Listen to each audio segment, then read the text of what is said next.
बच्चों, कैसे हैं आप सब। उम्मीद है आप सब खैरियत से होंगे। और आज हम अपने संडे स्कूल का आगाज करते हैं। चले आए हम सब मिलकर गाएं। आते हैं बंदी में यीशु से मिलने को। आते हैं बंदी में यीशु से मिलने को। आते हैं बंदी में यीशु से मिलने को। जल्दी जल्दी आए, अपना सर झुकाए।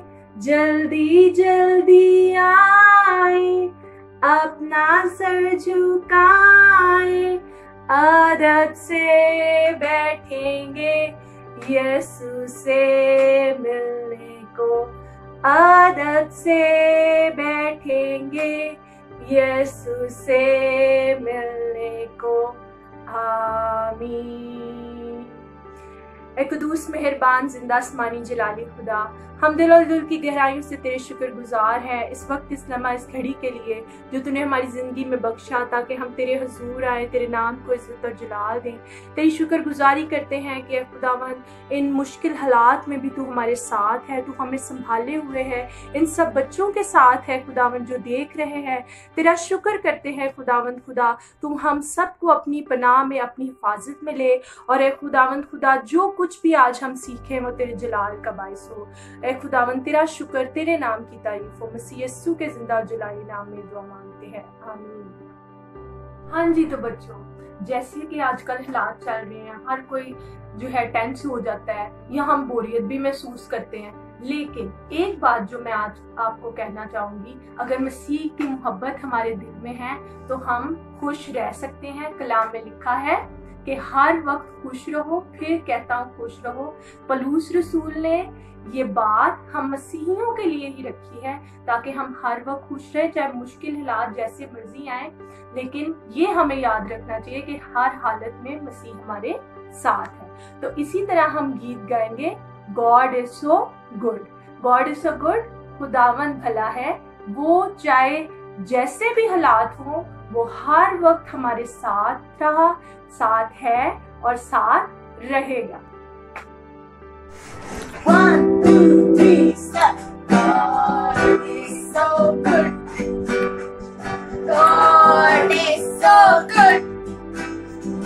God is so good. He's so good. He loves me so. He loves me so. He loves me so. He's so good.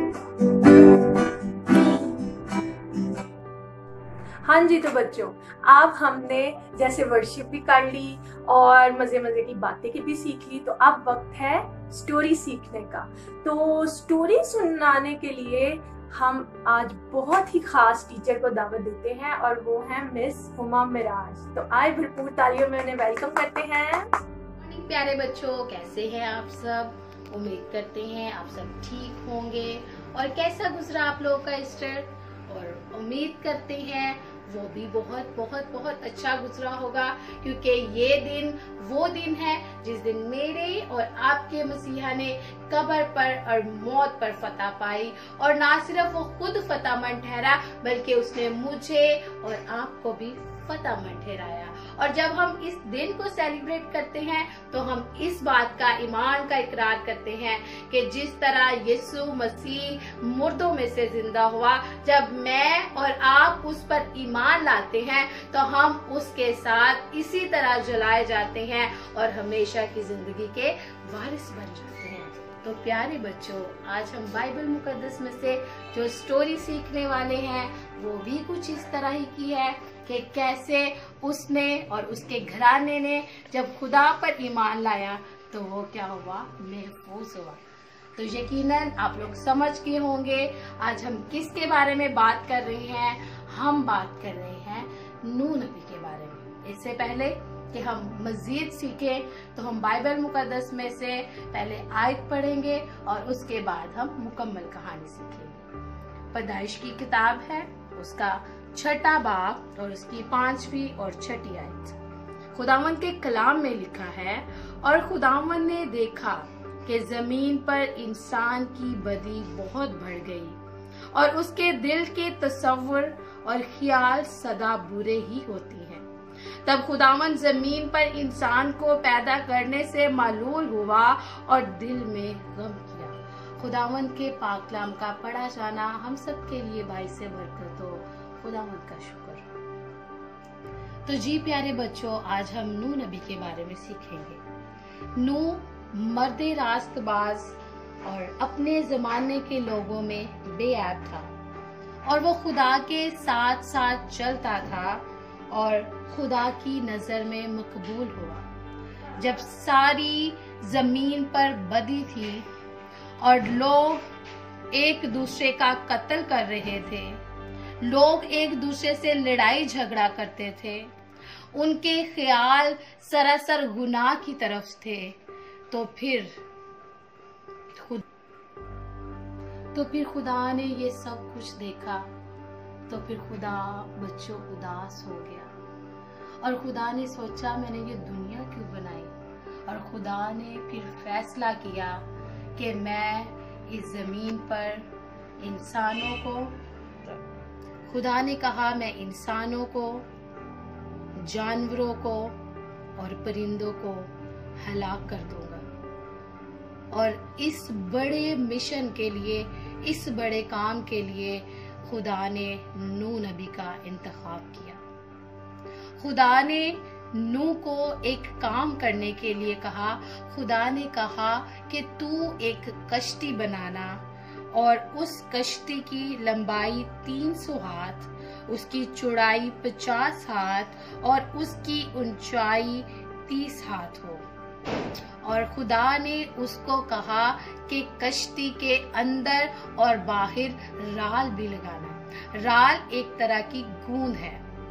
जब खुदा ने नूह को ये काम करने के लिए कह दिया तो प्यारे बच्चों, नूह ने खुदा की बात को तवज्जो से सुना और इस काम के लिए जो खुदा ने कश्ती बनाने का कहा था, ना सिर्फ वो खुद इस काम में मसरूफ हो गया बल्कि नूह का पूरा घराना इस काम को करने के लिए उसके साथ लग गया। और बच्चों, ऐसा हुआ कि जैसे जैसे नूह कश्ती तैयार करता तो वहां पर मौजूद लोग उसका मजाक उड़ाते। लोग उसका मजाक उड़ाते कि नूह तो दीवाना हो गया है, नूह तो पागल हो गया, नूह इतनी बड़ी कश्ती कहां पर लेकर जाएगा, जमीन पर तो इतना पानी ही नहीं है जिस जगह पर नूह ये कश्ती लेकर जाएगा। लेकिन पता है बच्चों, नूह ने लोगों की बात पर तवज्जो नहीं की बल्कि खुदा पर ईमान रखकर कश्ती बनाता गया। और एक वक्त आया कि कश्ती मुकम्मल हो गई। और जब कश्ती मुकम्मल हो गई तब भी लोगों ने उसका क्या किया, मजाक उड़ाया। लोग उसका मजाक उड़ाते रहे, लेकिन नूह खुदा के साथ साथ चलता रहा। और फिर खुदा ने नूह से कहा कि कश्ती के अंदर 7 पाक परिंदों और 7 पाक जानवरों के जोड़े ले, और जो नापाक जानवर है उनका एक एक जोड़ा रखना, इसलिए कि वो भी बचाए जाएं और वो भी बच जाएं। और जब नूह और उसका घराना और तमाम चरिंद परिंद और जानवर नूह के साथ कश्ती में चले गए तो बच्चों, खुदा ने कश्ती का दरवाजा बंद कर दिया और जमीन पर पानी का बदतरीन सैलाब आया। उस वक़्त नूह की उम्र 600 वर्ष थी। जब जमीन पर बारिश होने लगी तो जमीन के नीचे से चश्मे, पानी के चश्मे फूट निकले और आसमान से तेज बारिश शुरू हुई और इतना पानी भर गया कि नूह की वो कश्ती पानी पर तैरने लगी। और पता है क्या बच्चों, वो लोग जो नूह का मजाक उड़ाते थे, उसकी कश्ती का मजाक उड़ाते थे, वो लोग उस फिर कश्ती के पास आए और चिल्ला चिल्ला कर बोलने लगे, नूह दरवाजा खोलो, नूह हमें बचा लो, नूह हमें भी अंदर ले आओ। लेकिन पता है क्या बच्चों, अब पछताने का कोई फायदा नहीं था, क्योंकि जिस वक्त नूह ने उनको तौबा करने के लिए कहा था, उस वक्त उन्होंने तौबा नहीं की। ये वो लोग थे जो कश्ती की तरफ भागे कि शायद नूह उनकी पुकार को, नूह उनकी आवाज को सुनकर कश्ती का दरवाजा खोल दे, लेकिन कश्ती का दरवाजा तो खुदा ने खुद बंद कर दिया था। और ये लोग जो बाहर थे वो इस हालत में थे, लेकिन कश्ती के अंदर का भी मंजर आप देखें कि जो लोग कश्ती के अंदर थे वो कैसे पुरसुकून, वो कैसे खुश थे, और उनको कोई डर नहीं था, उनको कोई खौफ नहीं था कि बाहर कैसी बारिश हो रही है, बाहर कैसा तूफान है, क्योंकि वो इसलिए बेखौफ थे कि उसने और उनके घराने ने खुदा पर ईमान रखा था। और बच्चों, ये बारिश 40 दिन और 40 रात तक होती रही। ये बारिश इस कदर हुई कि ऊंचे से ऊंचे पहाड़ से भी 7 मीटर ऊपर पानी हो गया और दुनिया में मौजूद एक एक चीज हलाक हो गई, बर्बाद होगी, खत्म होगी, उसका खात्मा हो गया। लेकिन खुशी की बात यह थी कि नूह और उसका घराना और उसके साथ कश्ती में जितने चरिंद परिंद जानवर मौजूद थे वो सारे क्या थे, बचाए गए थे। और फिर कश्ती अरारात के पहाड़ पर रुक गई। कश्ती अरारात के पहाड़ पर जब रुक गई तो नूह और उसका खानदान पानी खुश्क होने का इंतजार करता रहा। और उसके बाद जब पानी तमाम तरह खुश्क हो गया तो नूह और उसका घराना कश्ती से बाहर आए और उन्होंने खुदावंद की हुजूर कुर्बानी की और खुदावंद की हुजूर शुक्रगुजारी की। प्यारे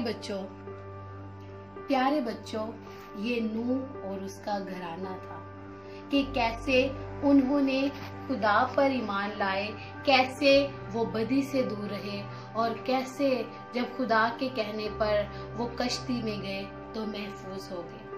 इस तरह आज के दौर में जब हम यीशु मसीह पर ईमान ले आते हैं, जब हम यीशु मसीह की सलीब के पास आ जाते हैं, जब हम यीशु मसीह को निजात दहिंदा के तौर पर कबूल कर लेते हैं, तो बच्चों मैं और आप भी नूह के खानदान की तरह महफूज किए जाते हैं, क्योंकि नूह और उसका खानदान कश्ती में जाने से महफूज हुए। इस तरह मैं और आप जब यीशु मसीह की सलीब के पास आ जाते हैं तो जब मैं और आप यीशु मसीह की सलीब पर ईमान ले आते हैं तो फिर बच्चों हम हर तरह की गुलामी से आज़ाद हो जाते हैं, हर तरह के गुनाह से आज़ाद हो जाते हैं और यीशु मसीह हमारे तमाम तर गुनाहों को अपने लहू से धोकर हमें क्या करता है, आज़ाद करता है। आज जिस तरह के हालात चल रहे हैं, हम देख रहे हैं कि पूरी दुनिया में मौत का खौफ है, पूरी दुनिया इस वायरस से डरी हुई है कि कहीं हम भी ना मर जाएं। लेकिन इस दौर में हमें सिर्फ और सिर्फ एक शख्स पर निगाहें रखने की जरूरत है, वो है मेरा और आपका मसीहा। जब हम उसको शख्सी निजात दहिंदा के तौर पर कबूल करेंगे तो हम बचाए जाएंगे। तो प्यारे बच्चों, आज अहद करें कि हमने जिन बच्चों ने अभी तक यीशु मसीह को कबूल नहीं किया, आज वो यीशु मसीह को कबूल करें, आज उसकी सलीब के पास आए ताकि वो बचाए जाए जिस तरह नूह का घराना बचाया गया था। तो प्यारे बच्चों, खुदावंद इस कलाम के वसीले से आप सबको बहुत बरकत दे। हाँ जी, तो प्यारे बच्चों, उम्मीद है कि आपको स्टोरी पसंद आई होगी। थैंक यू मिस हुमा इस प्यारी स्टोरी के लिए। और अब वक्त है आप सबको अलविदा कहने का, और फिर से हम अगले हफ्ते मिलेंगे एक नई स्टोरी के साथ, एक नए मैसेज के साथ और एक नई खुशी के साथ। इसी के साथ साथ bye, stay home, stay safe, stay healthy. God bless you all.